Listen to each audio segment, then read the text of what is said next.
आज बघूयात परफेक्ट अशी साधी सोपी पण तितकीच परफेक्ट अशी डाळवड्याची रेसिपी। बरेच वेळा डाळवडा केल्याच्या नंतर तो कडक खूप होतो किंवा मग घशामध्ये अडकल्यासारखं होतो, तर त्यासाठी आजची ही रेसिपी आहे अगदी मस्त परफेक्ट डाळवडे तयार होतील। त्याचबरोबर नवीन असाल तर सबस्क्राईब करून घ्या चॅनेलला। नमस्कार, मी मोहिनीता तुमचं सर्वांचं स्वागत करते माझ्या किचनमध्ये। डाळवडे करण्यासाठी इथं मी 1.5 कप अशी हरभऱ्याची डाळ 4 ते 5 तास व्यवस्थित अशी भिजवून घेतलेली आहे। आणि आता ही डाळ आपण मिक्सरमधनं फिरवून घ्यायची। तर संपूर्ण डाळ आपण अशा प्रकारे मिक्सरच्या भांड्यामध्ये काढून घेऊ। ही डाळ अशी मिक्सरच्या भांड्यात घेतल्याच्या नंतर ह्यामध्ये अर्धा चमचा जिरं वापरलेला आहे। त्याचबरोबर 7 ते 8 लसणाच्या पाकळ्या घालून घ्यायच्या आणि 1 इंच असं इथं मी अद्रक घेतलेला आहे।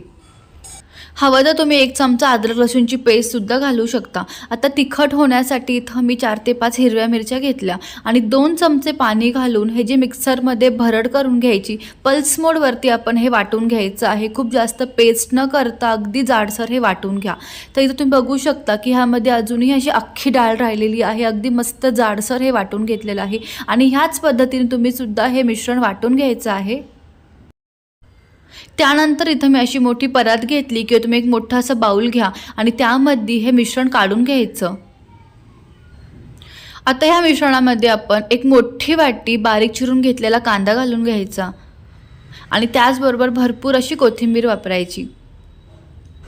तुम्ही हवं तर कोथिंबीरीच्या ऐवजी पालक सुद्धा बारीक चिरून वापरू शकता। चवीनुसार ह्यामध्ये मीठ घालून घ्यायचं आणि अगदी थोडीशी पाव चमचा हळद घालायची, म्हणजे वड्यांना खूप मस्त छान असा रंग येतो। आणि हळद घालून घेतल्याच्या नंतर हाताने व्यवस्थित हे मिश्रण एकजीव करून घ्यायचं। आणि जर तुम्हाला हे मिश्रण थोडं सैल वाटत असेल किंवा पाण्याचं प्रमाण थोडंफार चुकून जास्त झालं असेल तर तुम्ही ह्यामध्ये 2 ते 3 चमचे तांदळाचं पीठ किंवा थोडंसं बेसन पीठ वापरू शकता आणि अगदी व्यवस्थित हे असं मळून घ्यायचं। 10 मिनिटं हे मिश्रण साईडला ठेवून द्यायचं आणि त्यानंतर अशा प्रकारे ह्याचे असे वडे थापून घ्यायचे। खूप जास्त पातळ किंवा न जास्त जाड असे मध्यम आकाराचे वडे बनवून घ्या। आणि आता हे बनवून घेतलेले वडे आपण फ्राय करून घ्यायचे किंवा तळून घ्यायचे। तर मी आधीच असं तेल गरम करून ठेवलेलं आहे आणि ह्या गरम तेलामध्ये आपण हे वडे घालून घ्यायचे आणि वडे तळत असताना गॅसची फ्लेम ही मीडियम ते लोवर ठेवायची आणि मस्त कुरकुरीत हे वडे तळून घ्यायचे आहेत। तेलामध्ये वडे सोडल्याच्या नंतर सुरुवातीला 30 ते 40 सेकंद बिलकुलही त्याला झारा किंवा उलटणं लावायचं नाही, त्याला व्यवस्थित शेप पकडून द्यायचा आहे। आणि ज्या वेळेस अशा प्रकारे वडे छान सेट होतील किंवा शेप पकडतील त्यावेळेस आपण ते गॅसची फ्लेम मीडियम ते लो ठेवून त्याला मस्त कुरकुरीत छान असे तळून घ्यायचे। ही टिप नक्की लक्षात ठेवा। तर इथं असा डाळवड्यांचा रंग छान सोनेरी झाला की वडे आता आपण काढून घ्यायचे। मस्त कुरकुरीत हे वडे तळून झालेले आहेत।